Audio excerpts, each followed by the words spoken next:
Rasa sakit. Dengan langkah gontai, Elia berjalan masuk ke dalam rumah mertuanya dengan Gabrieli yang terus memeluknya dari samping. Sungguh pikiran Elia sedang sangat hancur sekarang karena sepertinya Tuhan benar-benar mengabulkan doa yang dia panjatkan waktu lalu. Saat Elia menangisi kondisi Grandma Clarissa, dia memang sempat meminta pada Tuhan agar grandmanya diizinkan untuk bertahan sampai dia mengandung. Dan keajaiban itu pun benar terjadi, namun sakitnya Elia kembali mendapat penglihatan di mana grandmanya berada di dalam peti mati, berwarna putih dengan kondisi wajah yang begitu pucat. Kalian bisa mengartikan sendiri bukan apa arti penglihatan tersebut. Sayang, hati-hati, ucap Gabrieli ketika kaki Elia hampir menabrak undakan tangga yang ada tempat di depan pintu masuk. Dasar tukang sialan, bisa-bisanya ya mereka memasang tangga kecil di sini. Kalau tadi aku tidak memperhatikan, Elia bisa saja tersandung kemudian terjatuh.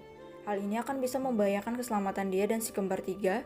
Awas saja, setelah ini aku akan meminta Ares untuk menghukum kalian semua. Beraninya ya kalian membahayakan keselamatan anak dan istri kesayanganku. Andai saja Gabrieli tahu kalau para tukang yang membangun kediaman sang ibu adalah tukang-tukang yang berasal dari Eropa, dia pasti tidak akan berpikir seperti ini. Sayangnya otak Gabrieli tidak akan bisa berpikir sampai ke arah sana jika sudah berhubungan dengan Elia. Dia terlalu membucin, sampai-sampai tidak sadar kalau kadang tindakannya membuat orang lain tercengang heran. Gabrieli, Elia, kalian sudah pulang? Tanya Leona sambil berjalan cepat ke arah anak dan menantunya yang masih berada di luar rumah. Dia cukup kaget saat mendapat pesan dari Hansen kalau kedua orang ini sama-sama tidak ada di perusahaan maupun di kampus. Ibu Leona, apa ibu mempunyai makanan enak di rumah?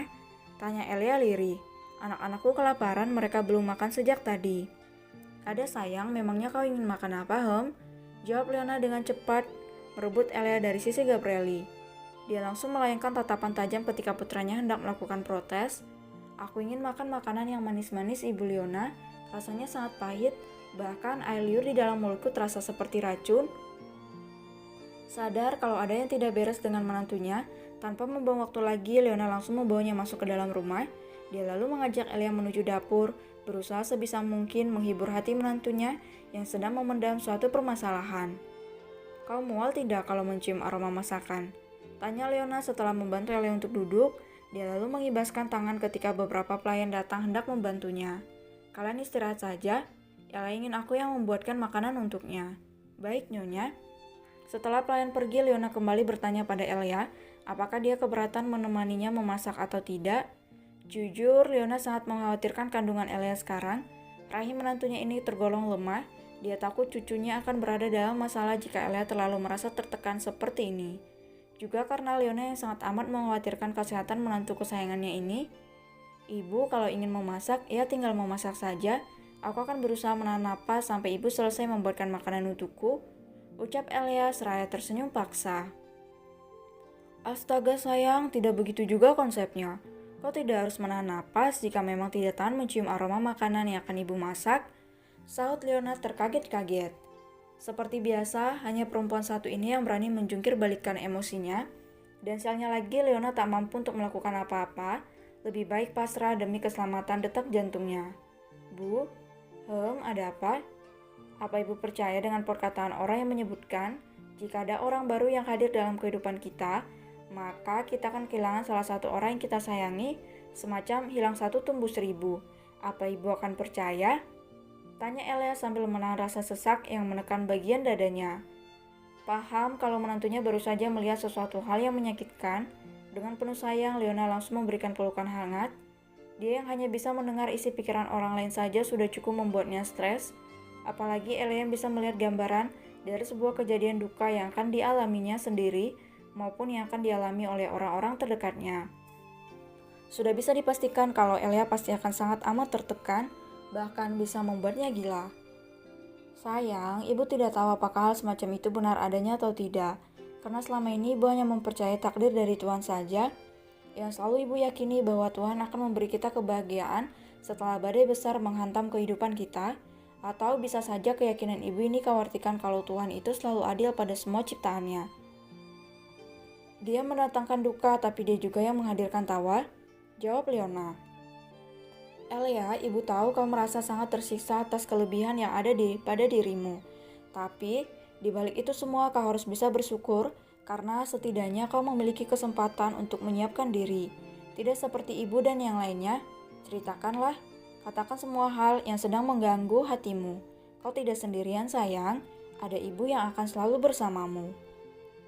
Hicks, dapur yang harusnya menghasilkan suara yang berasal dari Kuali dan teman-temannya, kini malah berganti dengan suara isak tangis lirih yang keluar dari mulut Elia. Ya, dia menangis hanya di hadapan suami dan ibu mertuanya saja, Elia baru bisa leluasa menunjukkan kerapuhan yang ada di hatinya.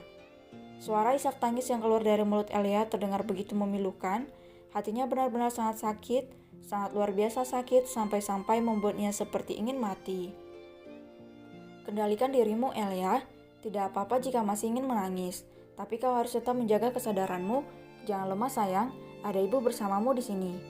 Ucap Leona yang begitu tidak tega mendengar suara isak tangis menantunya yang begitu menyayat hati. Ah, aku melihat Grandma terbaring di dalam peti putih. Ibu Leona, wajahnya pucat dan matanya terpejam. Setelah bicara dengan tersendat-sendat, Elia tiba-tiba meraung dengan sangat kuat.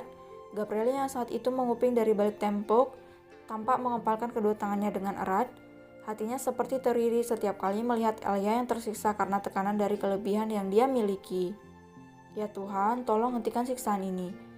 Jika memang Grandma Clarissa harus kembali padamu, ambillah. Tapi tolong jangan biarkan Elia mengetahuinya lebih dulu.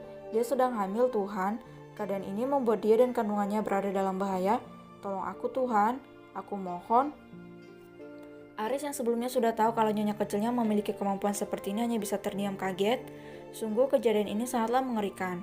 Aris tidak bisa membayangkan betapa tersiksanya sang nyonya karena mengetahui lebih dulu setiap kali ada orang terdekat yang akan segera kembali ke pangkuan Tuhan.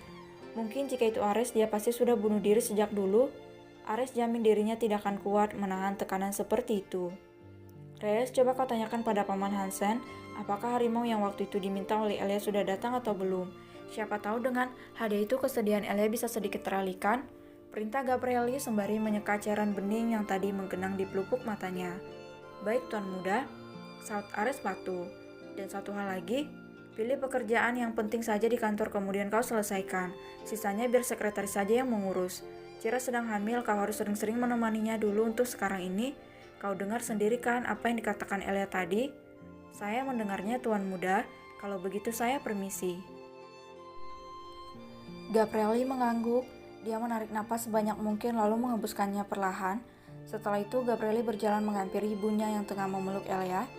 Dia ingin ada di sisi Elia ketika istrinya itu sedang berada dalam kesedihan. Tolong, Tuhan, hentikan kesedihan ini. Aku tidak sanggup melihat wanita yang kusayangi terus tersisa sakit begini. Aku tidak sanggup, Tuhan.